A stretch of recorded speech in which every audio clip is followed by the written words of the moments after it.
Hello, hello, hello. Welcome back to the second and final part of Friendships from Fracture to Freedom. Yes, this is part 2. So I thank you for coming back, and I hope it blesses you. I hope it encourages you. I hope it convicts you and challenges you and changes you. So, yeah, all right. All that and then some. Let's get into it. So after I talked to her years later, she said that she wouldn't have never emailed, like it would have been a conversation. But at the same time, had it been a conversation, I would not have had it to read, to look at, to go over. Like, I'm glad she sent it because I use it as a testimony of how far the Lord has brought me. So at that time, what I was going through was like I was mad at her because I felt like she was pulling away, and anger was like, I'm feeling like I'm your bestest friend, but you not giving me the same energy. So when I showed up that day and other friend, like, I can't remember exactly what it was, but I do remember feeling betrayed or neglected, and I felt owed something. That was wrong. I was unhealthy. So after being mad that, she, left the friendship, I ended up leaving the church that we were at together. I ended up venting to a lot of people, telling them my side of the story, not really getting any healthy counsel. And then I started reading books. When I started reading books, I learned that I was codependent. It changed my life. I read book after book after book about codependency, and I was like, this is how I'm showing up. Then I went into counseling. So I went into counseling. I got help. I tried to rekindle our friendship, but she was like, I don't think so, not yet. Then I felt betrayed. She would eventually let me come back in. Soon as I started showing the unhealthy signs again, because I needed deliverance. See, she said healing and deliverance, but I did not know what deliverance was. I didn't know. And so I would heal, but then when I would get triggered, the demonic stuff would pop up again, and then she would have to pull back. So I remember one time we weren't as close, but we were cool. And she was giving her husband a party, and me and my husband wasn't invited. And I remember thinking like, oh my gosh, I thought we were cool. I thought we had put all that stuff behind us. Now this was years behind it, right? So I remember getting on my bike and riding my bike for probably 15 miles. It was many miles. And as I was thinking about it, I was trying to not be offended, because I was like, don't be codependent, be healthy. But I was like,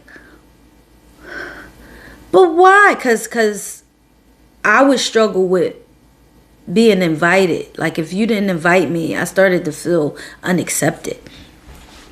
So I'm riding my bike and I'm trying to not feel offended. And then I just cried. And I was crying so much that I was hurt. I was crying so much that I had to stop riding the bike because I couldn't see.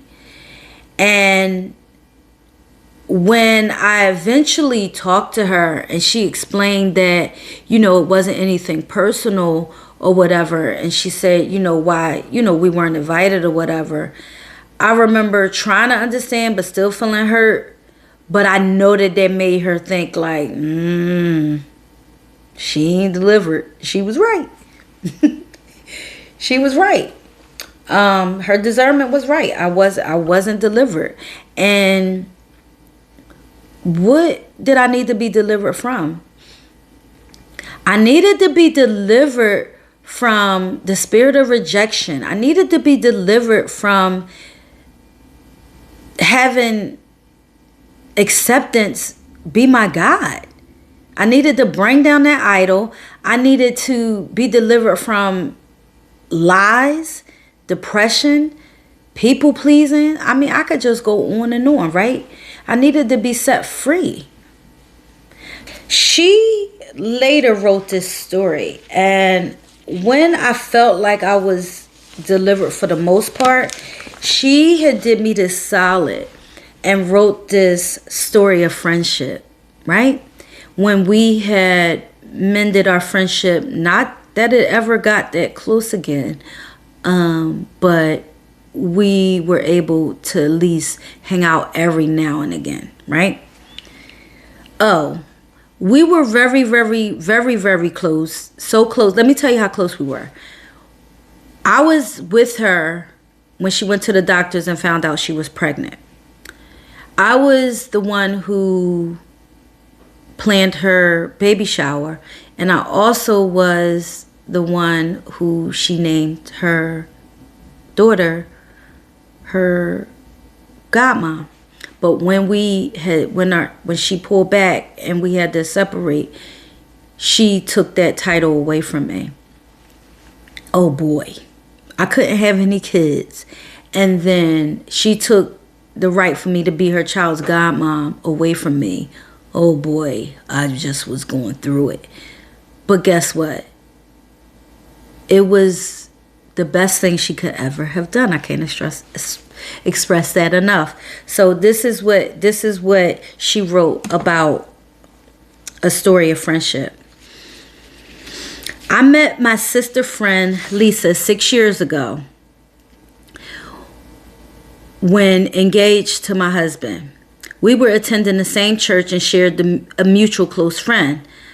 Several months after we met during a church-wide beach trip, Lisa and I had great conversation where we talked about some of our hobbies and goals. I mentioned my talent for and desire to write. Lisa, being the great encourager that she is, encouraged me to write.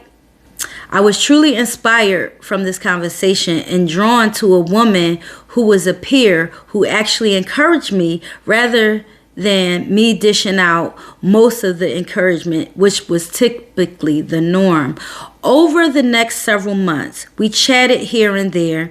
Her and her husband attended my wedding, and we all quickly became better friends. Lisa and her husband were a great couple for my husband and I to hang out with, and we had lots of fun times together.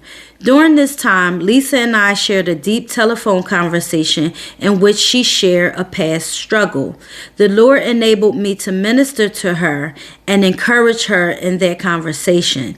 She asked if I could be her counselor, which is my profession, but I told her that I would not. I told her that we could be friends. As I didn't desire a counselor-counselee relationship with her, I wanted to be her friend. Over time, Lisa and I became very close. She was like a sister to me and I to her. Unlike many close friends that I had in the past, Lisa knew how to reciprocate within our friendship. I could be my utter and complete self before her without pretense or show.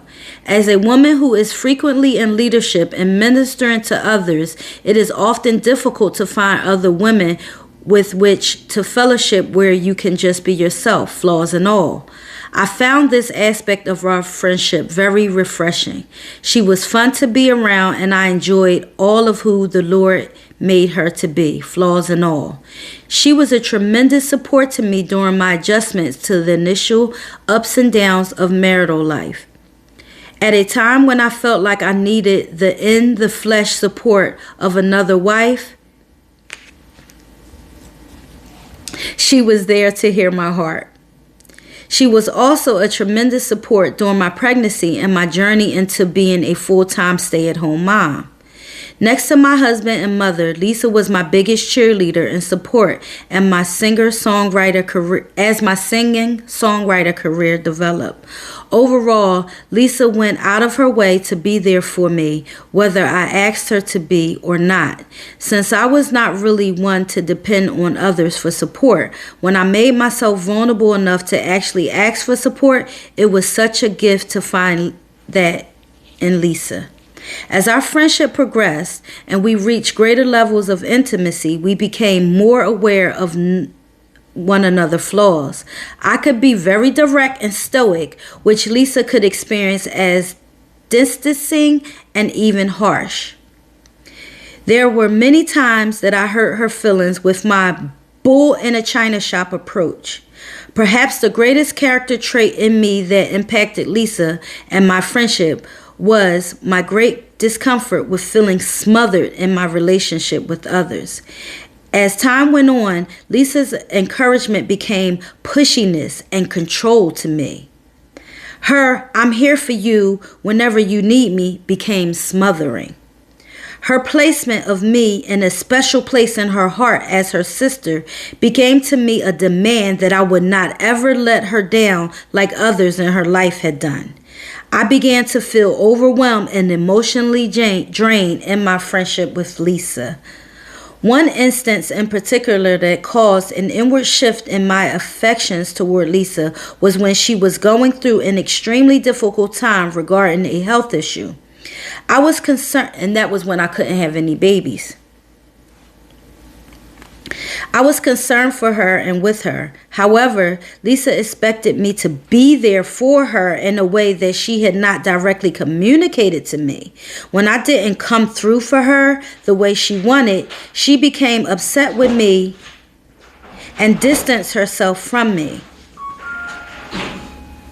When we eventually talked a week later, I confronted her about the truth of what was going on in her heart. She admitted being upset.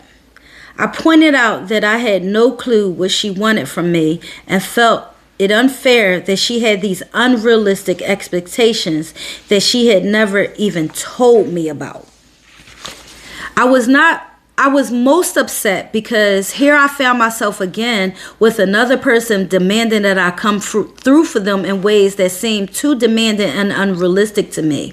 I felt stifled and as if I were being manipulated, which pissed me off to say the least. Fortunately, we resolved the issue relatively quickly, but retrospectively, I know that I distanced myself somewhat from Lisa after that situation. As a new mom and wife to a husband that I experienced at the time as extremely emotionally demanding, a draining friendship was not in the least bit attractive to me. Nevertheless, I remained very close friends with Lisa, both because I loved her as well as because I was committed to our friendship. She was still my sister in my mind. I wanted to be as honest as possible with her about how I felt smothered and overwhelmed during that incident and welcomed her honesty as well. My desire to have an open, honest, healthy, God-honoring friendship, but there was a level of trust that was lost for me. Because of my past experience with some other friends, I didn't trust that Lisa would not become emotionally demanding towards me again. Thus, my new subtle-level emotional distance within our friendship. While we still enjoyed good times together in our friendship over the next year or so, I noticed that Lisa seemed to become increasingly angry towards or about some other mutual friends. Our conversations frequently centered around how some friends were disappointing her or how she was upset about how people were not acting like good friends to me. I heard her specifically say some really ugly things about some of our friends. I felt as if I needed to defend them and felt disloyal to them if I didn't. It didn't feel like she was upset with them on my behalf necessarily. Her reaction seemed extreme to me and something just felt off. As far as I was concerned, she was slandering women who were, like her, sisters to me. Women that I loved. I was unsettled, so I prayed for weeks about how to approach her with what I noticed. As far as I was concerned, if she was poisoning her own heart with such bitter and angry thoughts about our sisters, although some of her opinions about some of her actions had some merit, How could she not turn those thoughts towards me?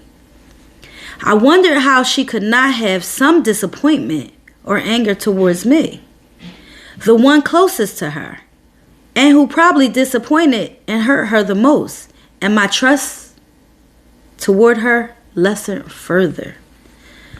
So here I was 4 years into our friendship and struggling with trusting my sister friend. Her weakness and struggles seemed to be overwhelming her and thus taking over our friendship. My load of weaknesses and struggles did not serve to make the situation better. I had been praying about our friendship and asking God for guidance as to how to deal with all that I was seeing and seeing. For some reason, He kept giving me scriptures that spoke of leaving and forsaking all for Him. I didn't necessarily understand how forsaking my friendship with Lisa was necessary, but I did in time. The next major incident in our friendship became the reason for a real shift, one that looked like me forsaking the level of friendship that we had. Lisa, who was struggling at the time with being a yes woman to people, seemed stuck in a cycle of bitterness and anger. Ironically, I rarely asked for anything, but she always seemed to offer me some sort of help. One day, my husband and I were having a huge barbecue, and Lisa came right on time, as her custom. She was always willing to offer assistance of some sort, but this time she did not, even when my husband asked her and another friend for some help. I was actually feeling very sick on this day and was puzzled at Lisa's uncharacteristic behavior. I viewed her attitude as rude and stank and confronted her about it 2 days later. She gave an explanation for not helping. Her response to my confrontation, from my perspective, rude, cold, and indifferent. She acted as if she didn't even care that I was offended and hurt. It felt like I had finally become the enemy, like our other friends. While that incident was one that I normally would have considered small and petty and not even necessary to confront, in the context of my prayers about our friendship, the bitterness towards most of our friends that I saw in her and me just simply not trusting her like I did, this was a sign for a change. For another week after our last phone conversation, I prayed and asked God for more confirmation and direction. The Lord burdened my heart to write Lisa an honest letter telling her my thoughts and concern. In short, I told Lisa that I no longer wanted to be intimate friends with her until I saw a change in her character. I was specifically unwilling to remain in intimate friendship with her while she was overcome by bitterness and resentment, and while she had unrealistic expectations of me. I let her know that I would be praying to see what the Lord wanted to do in the future, but that I wouldn't be hanging out with her, but would see her at fellowships with mutual friends at our church. I still wanted to be friends with her, but I wanted to change, so I set different boundaries. This was not an easy thing to do. I ran the risk of appearing cold and uncaring and ditching a good friend and abandoning my sister. However, my commitment to what the Lord said and what I knew was healthy was greater than my desire to be liked by or approved of by others. I am grateful for that. As expected, Lisa found my stance very difficult. I hurt her deeply by it, but she said she knew the Lord would turn things around. She even said very shortly after that she had been delivered. She put it in quotation marks. I didn't believe her because it wasn't true. Both as a student of human behavior and as a person who just didn't trust her. I continued to pray, watch, and wait. I definitely wanted my sister friend back, but I knew something had to be different in order for us to have any semblance of a relationship again. Ever again. As time went on, Lisa seemed to distance herself from all of our friends. She eventually left our church as well. I was sad about that, as I had a brief thought that our friendship would probably not recover from such distance. However, there was also a great peace, which I know was from the Lord, that His will regarding our friendship would be done, and I was okay with whatever that was. I was just convinced, as I still am, that He ordained that the change for both of our good. While I still had trouble trusting that Lisa was not bitter with me about changing our level of friendship, I reminded her that I still wanted to be friends when she asked me. At some point, I had to ask the Lord to help me search my heart further about my friendship with Lisa. When I looked at myself objectively, I saw that my actions did not show that I wanted to be friends with her, so I wondered whether if that was really what I wanted after all. I discovered that I did want our friendship, just without the unrealistic pressure and obligation. I didn't want to feel guilty if I didn't talk to her in a week or a few, or if I had a full schedule and had little time for leisure, or if I hung out with other friends without her. I had begun to feel some of that guilt at our previous level of friendship, both because my own inner struggles as well as her unrealistic demands. While I was not ignorant to some of the rigors of our intimate friendship, I did not want one that drained me or required work like I was in a rocky marriage. I never wanted a friendship with another sister that felt like I had to come through for her emotionally, like I was her man or her mother. Deep. And that was what I was still recovering from, it seemed. I wanted to be absolutely sure that Lisa would accept what I chose to offer without vilifying me for not being all that she wanted me to be. As time continued on, I saw the Lord doing some amazing things in Lisa. This was evidenced by the way she seemed to be blossoming outwardly. God seemed to have used the forsaking of our former level of friendship to take both of us deeper in our respective relationships with Him. Our individual dreams and goals were starting to be brought to fruition and fulfilled. We both had gone on to develop even more friendships with other women and grow in our womanhood in Christ. Lisa continues to come into her beauty, the beauty that the Lord made her to be before she was even woven in her mother's womb. We continue to spend purposeful time together, trying to carve out special time at least once a month to catch up and enjoy our sisterhood.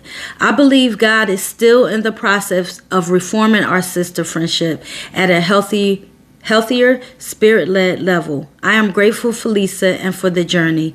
She continues to be an invaluable sister friend to me. I need a second. So after that, the thing about getting healthy and getting delivered is when you're healthy, you can ride that wave for a mighty long time. But if you're not delivered, then when life starts throwing a whole bunch of stuff at you, aka spiritual warfare, and you feel like you're at the end of your rope, or something happens, whether it was not intentional or whatever, and you are listening to the instigating evil spirits that be all up in your head, that be all around you, that, you know, when people allow themselves to be used by demonic forces and principalities and demons and things like that, and you feed into it, you come in agreement with it, and it become your truth. What could be something that was going great could go left really, really, really quickly. Now, because I couldn't have any kids, any more kids, right? Her life would take her in one direction. Because we were in different churches, we would meet different friends. So that part where she said we would still get together, we were still both being intentional. But then there came a time where I was going through it and I testified about it, and I separated from my husband, and I felt like my whole world was crashing down. My son was diagnosed with mental illnesses, and I felt like my whole life was crashing out, and I wasn't delivered. So we hung out, and I made it all about me. Now, this is what I was thinking. We hadn't been out in a while. She was still that sister friend that got me like nobody else could. She would get me right. And it was that counseling thing that she had that was so attractive and healing to me. And what I did was, instead of it being the mutuality that she always talked about, you know, in the stuff that I read, it was like I used it as an opportunity to spill out, oh, this is my mother or my big sister, and she's about to nurture and take care of me. I'm going to pour all out, and I'm going to let it rip. And I'm finally in a place where somebody could sympathize with me, and I use it as a counseling session and everything. And I made it all about me. Whole time feeling like it was okay because you ain't going through nothing like what I'm going through. And, you know, you living it up. So this is what I did. Unaware.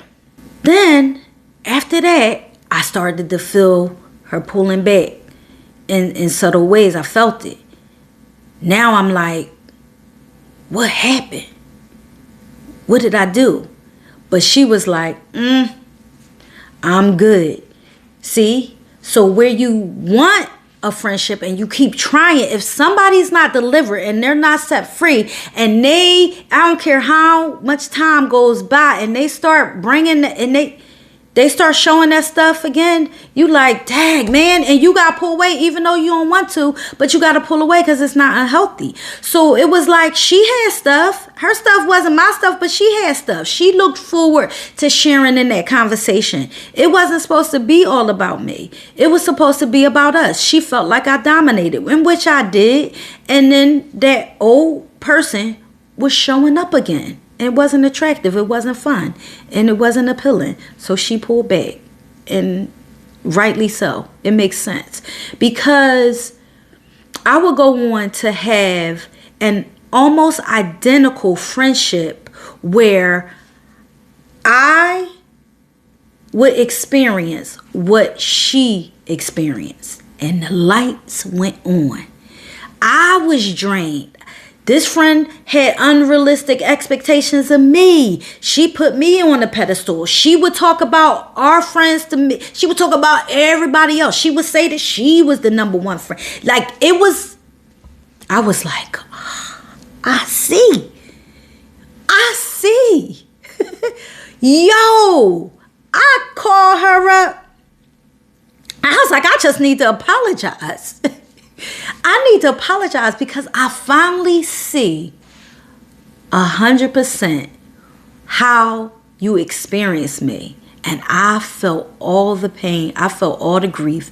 And it was years later, and she wasn't holding anything against me, but because the light bulb went on and God, you know, was ministering to me, I finally seen or whatever. So at any rate, we had a conversation. She even though she pulled back, you know, and decided to, you know, spend her time and her energy in the friends that were healthy, I understood that because I've really received deliverance. If you want to know what type of deliverance, I'll leave the link, you know, boom, that's the attachment. You could go and check that out. But now I get it. Not only do I see how I showed up, but I experienced it, and I pray for that friend who needs to be delivered. You know, I pray that they get it. I haven't written her a letter. You know what I mean? I had a conversation with her. You know, maybe I should have wrote her a letter so she could read it over and over. But I don't hold any grudges towards anybody. I don't feel like any of this can't be used for the good. I am healthy. I've read many books, but this one book that I read changed my life, and it's called Safe People. And what you learn in Safe People is not only to not bring unsafe people in your inner circle. You can help people all day long. You can't healthily be in a relationship with an unsafe person. It shows you how to avoid those relationships, and also it shows you how to not be that unsafe person, and expect to be in great relationships. And it was so good. And so between deliverance, between experiencing the same thing and one of the greatest friendships that I ever had, and experiencing it from the opposite side, to reading books, discovering what was going on, and the counseling, and but the greatest thing was the deliverance. So now, because there's this thing where we do, right? And how I know it was delivered is, I would look at her social media, and she would be with a bunch of friends. She would be living her best life, and it would pain me. It would hurt. It would be like, dang, why can't I have friends like that? Why can't I still be friends with her like that? And it would hurt. And I would have to unfollow it or stop looking at it and stuff like that. But when the day came that I could see it and feel happy for her, that she was in healthy friendships and having fun and living her best life, and seeing that it was a beautiful thing, that's when I know I was delivered. That's when I know I was healthy. That's when I knew I was set free. So let that be a testimony. Let that be an encouragement to you. If you aren't healthy, your relationships are going to continue to be jacked up, and you will be the common denominator until you work on yourself, until you get delivered, until you get the plank out your own eye, until you see and discover how to be a safe person as well. Right? So that's it. That's all. Because I'm not trying to cry here, fighting that John. But she knows who she is. I love her. We are still sister friends. You know what I mean? And we don't, talk, and hang out once a month like we used to or whatever. But I'm okay with that. Because, see, here's the thing. I'm going to say this one last thing. Sometimes in life, you can recover some things. And sometimes you've been on a path for so long of destruction that you lose some things. And that's just the way it goes. Those are the consequences. So you gotta be okay with it. You know what I mean? Who's to say what later life will bring, But that's how it goes.